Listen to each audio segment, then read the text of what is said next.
বিভিন্ন রকম হরমোনজনিত সমস্যা নিয়ে আজকে আমরা দর্শকদেরকে ধারণা দিতে চাই। প্রথমেই থাইরয়েড গ্ল্যান্ড বা থাইরয়েড গ্ল্যান্ডের যে সকল রোগ হয় সেই সম্পর্কে আপনার কাছে একটু শুনতে চাই। কি ধরনের থাইরয়েড গ্ল্যান্ড রিলেটেড প্রবলেম বা সমস্যা হতে পারে?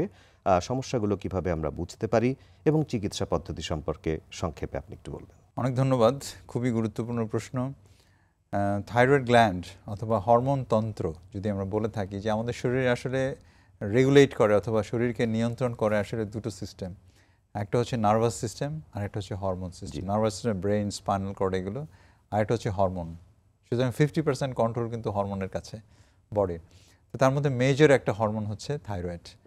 থাইরয়েড গ্ল্যান্ডটা হচ্ছে আমাদের গলার সামনে প্রজাপতির মতো একটা গ্ল্যান্ড থাকে, সেখান থেকে থাইরক্সিন নামে হরমোন তৈরি হয়। তো এখানে রোগের মধ্যে 3 রকমের হয়।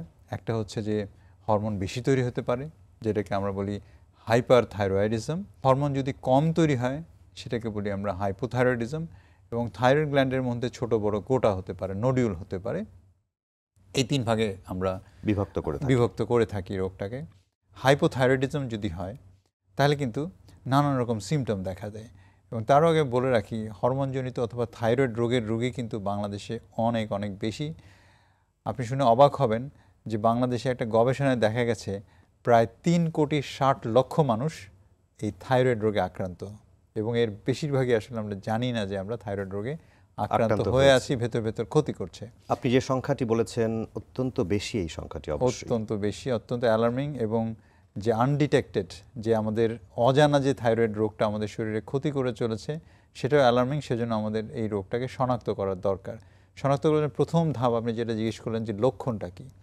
থাইরয়েড যদি হাইপোথাইরয়েড হয়, হরমোন যদি কম তৈরি হয়, তাহলে দেখবেন আপনি অকারণে মোটা হয়ে যাচ্ছেন, গলার স্বরটা কর্কশ হয়ে যাচ্ছে, চামড়াটা খসখসে হয়ে যাচ্ছে, পায়খানা কষা হয়ে যাচ্ছে, চুল পড়ে যাচ্ছে, এবং মেয়েদের বেশি বেশি মাসিক হচ্ছে, বন্ধ্যাত্ব হচ্ছে, শিশু খাটো থেকে লম্বা হতে পারছে না এবং হাওয়াগোবা হয়ে উঠছে। সে সমাজের কন্ট্রিবিউশন না করে, সমাজকে না দিয়ে সে সমাজের বোঝা হয়ে যাচ্ছে শিশু। এই হলো হাইপোথাইরয়েডিজমের লক্ষণ, হরমোন কম হলে। আর হরমোন বেশি হলে কি হয়? হরমোন বেশি হলে আপনারা অনেক সময় রাস্তাঘাটে দেখতে পারবেন যে চোখ দুটো বাইরে চলে আসছে, গ্রেভস ডিজিজ।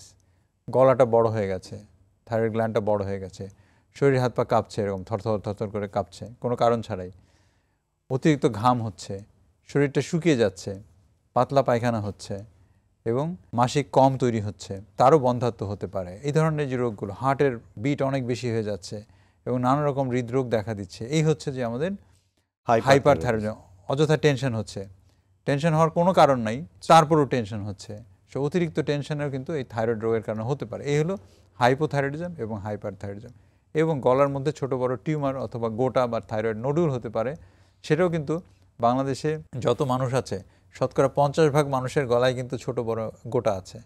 কেউ যে আলট্রাসোনোগ্রাম করে দেখেন, সাপোজ একটা ক্যাম্প করলেন, যে নর্মাল মানুষ রাস্তা দিয়ে হেঁটে যাচ্ছে, তাদের যদি আলট্রাসোনোগ্রাম করেন শতকরা 50% মানুষের গলায় গোটা অথবা নোডুল পাওয়া যাবে।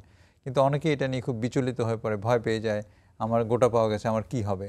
কিন্তু সবার আসলে শতকরা 95% মানুষের থাইরয়েডের গোটা টিউমার হলে, নোডিউল হলে কিন্তু চিকিৎসার দরকার পড়ে না, ক্ষতিকর নয়। মাত্র 5% ক্ষেত্রে এই পেশেন্টগুলোর সমস্যা হয় এবং এগুলোর চিকিৎসা করার দরকার পড়ে, অপারেশন করার দরকার পড়ে। কিন্তু সেটার সংখ্যা খুব নগণ্য, শতকরা 5%। সুতরাং আমরা সবাইকে আশ্বস্ত করতে চাই যে থাইরয়েডের গোটা হলে যেটা অপারেশন করতে হবে এমন কোনো কথা নেই। সঠিক চিকিৎসার মাধ্যমে সেটা ম্যানেজ করা সম্ভব। এবং চিকিৎসার মধ্যে যদি আমরা বলতে চাই যে প্রথমে যেটা হচ্ছে যে আমাদের রোগ শনাক্ত করা, লক্ষণের পরেই যেটা আমরা করতে চাই সেটা হচ্ছে যে একটা ব্লাড টেস্ট করা। খুবই সিম্পল।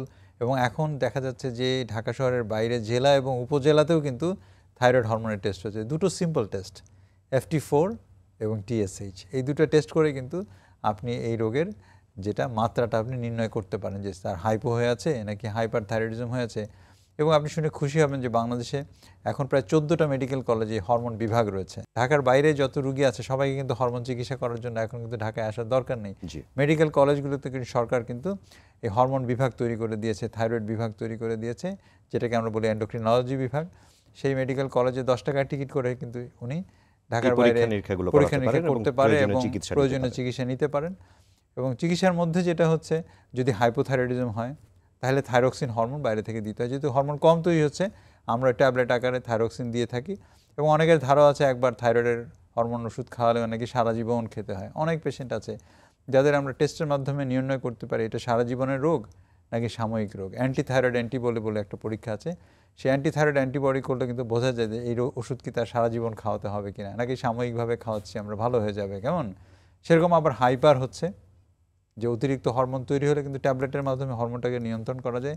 এর বাইরেও রয়েছে রেডিও আয়োডিন থেরাপি, মানে এক ধরনের তেজস্ক্রিয় পদার্থ খেয়ে থাইরয়েড হরমোনের রোগটাকে ভালো করা যায়। কোনো কিছুতেই যদি কাজ না হয় তারপরে অপারেশনের ব্যবস্থা রয়েছে, প্রয়োজনীয়তা রয়েছে।